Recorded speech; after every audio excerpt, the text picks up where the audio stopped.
Hello, I'm Tony DeMaria, the editor of JACC, here with the highlights of the May 1st issue.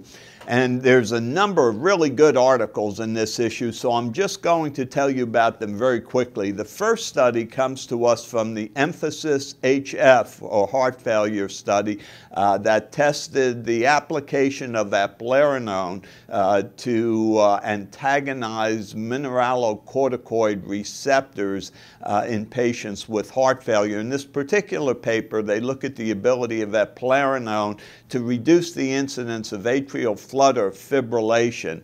And in fact, what they observed in the Emphasis trial was that eplerenone was successful in reducing the incidence of new AFib flutter from about 4% to about 2% in the treated patients. However, this didn't affect the overall ability of eplerenone to produce a clinical benefit, so atrial fib flutter didn't seem to be the mechanism. A study from the Cleveland Clinic utilizing intravascular ultrasound reported that spotty calcification by IVUS was a strong marker of increased plaque volume.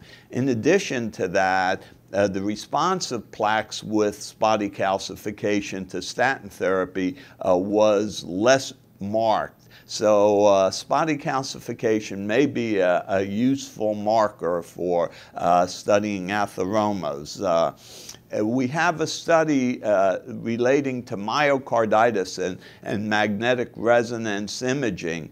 And in this study, patients with biopsy-proven myocarditis were followed over a period of over 4.5 years to try to identify prognostic markers. And the key message here is that late gadolinium enhancement was a stronger marker of prognosis than left ventricular function, EF, or ventricular volume. So another role for magnetic resonance imaging. A useful study dealt with the application of FDG PET, positron emission tomography, to identify infections of implanted electrical devices. And in this study, what they demonstrated was that, in fact, there would be accumulation of FDG PET on infected electrical devices, pacemakers or defibrillators. In patients who had recent implantation, there was a little bit of accumulation, always around the connection point. So that, in fact, we have, again, another potentially useful technique for those patients with implanted electrical devices that have fevers where the question is whether or not the device itself is the site of implantation. And the last study to tell you about tested the concept that a metabolomic profile could be identified by nuclear magnetic spectroscopy in the blood of patients with myocardial ischemia.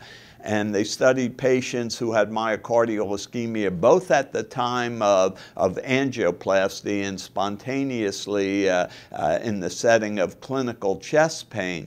And they were able to identify what they called the biosignature, or think of it as a metabolic fingerprint involving a number of metabolic products that were abnormal in the setting of myocardial ischemia.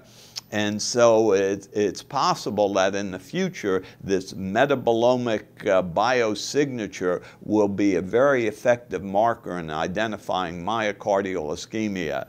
An issue just chock full of potentially very important clinically relevant information. For Inside JACC, I'm Tony DeMaria.